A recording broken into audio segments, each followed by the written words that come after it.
اسمعني اش قلت لك. توفى عبد القادر، ما كاين لا معاهده لا مولايكوي، السيد مات.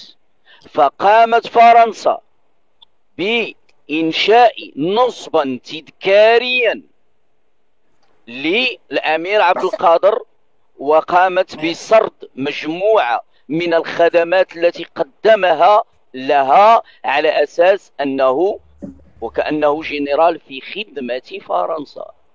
صح. معليش واجبني على هذه النقطة من فضلك. نعم. شوف يا سيدي، نعم. راك تقول لي انه فرنسا كرمت الامير عبد القادر، بين تقصيك حاجه. نعم. كيف يعقل ان فرنسا تكرم امير مقاومه وهي من قتلته وهي من نفته خارج البلاد؟ كيف؟ وانا اللي كنسولك علاش كتسولني نفس السؤال. نقول غير واحد الحاجه، شكون هو الكاتب اللي كتب الكتاب على الامير عبد القادر؟ ياسير فكرني فيه ديك الكاتب باش نسردوا الكتاب ديريكت تقرا.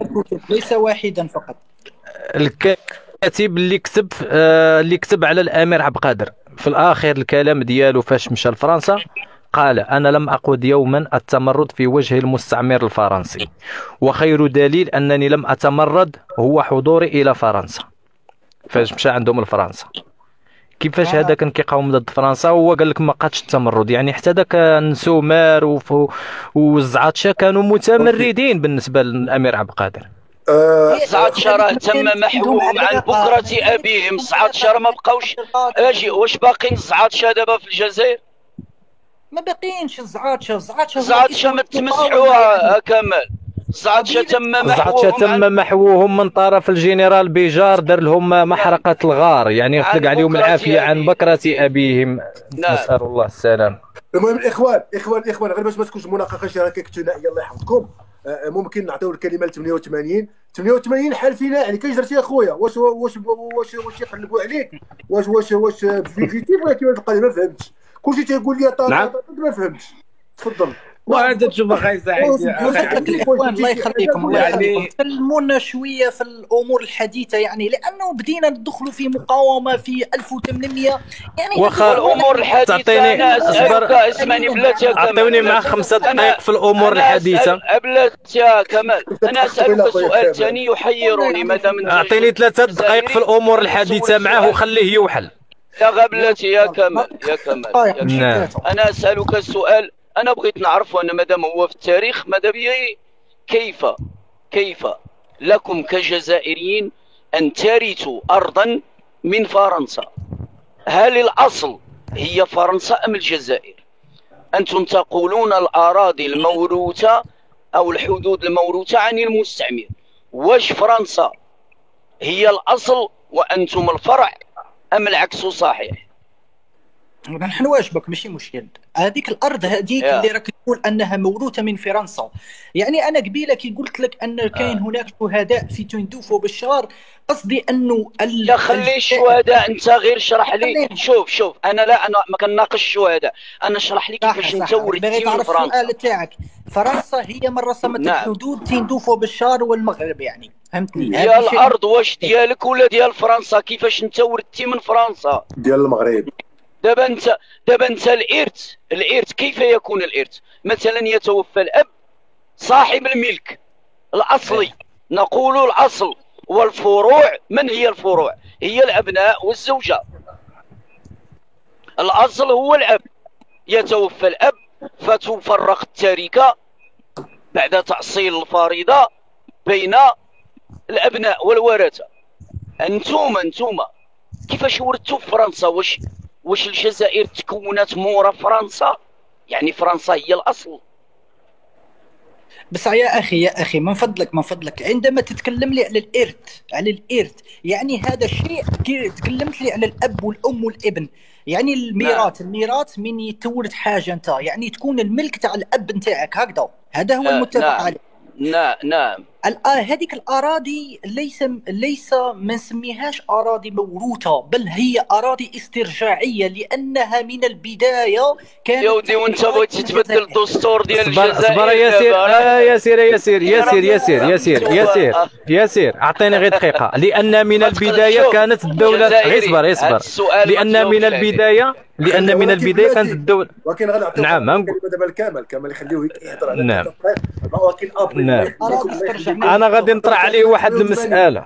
88. نعم. قال لك لانها كانت من البدايه قادمه من العثمانيين. واخا ما دمتم تؤمنون بحدود موروثه عن العثمانيين، الم تكن جزيره كابريرا وإيبيزا والمياه الاقليميه اللي في الحدود ديال اسبانيا اللي دابا ضمها مع جزيره كابريرا وايبيزا كانت تابعه للعثمانيين، ما كانوش كيحكموها العثمانيين؟ لماذا لم تعترفوا بهذه بعد هذه الحدود؟ هي الاولى بعد لانها هادو نصارى، بعد حقكم ديوه هذاك محلو عليكم الله. ثاني حاجه الا غتكلم لي وجزيره هذه حقنا هكاك باغي تقول لي ايوا علاش ما امنتوش به؟ خليني نكمل لك 3 دقائق.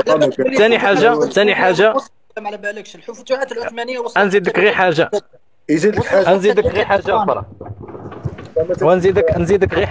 نزيدك حاجه اخرى باش قلتي باننا نتكلموا على الحاضر. اولا انت كتقول نظام وانا اقول فوضى جزائريه ليس نظاما. علاش؟ لانكم لما درتوا الحراك باش تحيدوا عبد العزيز بوتفليقه، شكون اللي طلع الرئيس المؤقت تما؟ كاين عبد القادر بن صالح، الرئيس عبد القادر بن صالح الرئيس المؤقت. الرئيس المؤقت شنو دار رئيس اركان الجيش اللي هو القايد صالح باش يبحث في الجرائم ديال ديال الرئيس اللي كان قبل بوتفليقه والعصابه اللي كانوا معاه. هذا القايد صالح شكون نصب الجنرال بالقصيري رئيس اركان الدرك الجمهوري الجزائري. فقام هذا الجنرال بالقصير بجمع المعلومات واتهم بان جبار مهنا وبان خالد نزار بانهم مجرمين ولصوص، وجمع العصابه كلها ودخلتهم للحبس بالقضاء الجزائري وحكمتوا عليها ل 20 عام. وخليني غير نكمل لك. يعني الناس اللي قالوا لكم بان راه هذا عبد العزيز بوتفليقه عصابي مجرم وهادو العصابه معاه، ها خالد نزار ها جبار مهنا واللي معاهم بانهم مجرمين، وانتم حيدتوا العصابه. فاذا بنا لما طلع عبد المجيد تبون شنو دار؟ تم اغتيال القايد صالح بلقاح مسموم من طرف شنقريحه لانه اعطى عليه التهريب ديال 24 مليار ديال المتاجره بالكوكايين والسلاح في السوق السوداء والتهريب الاموال من الدار من الرقابه الدوليه.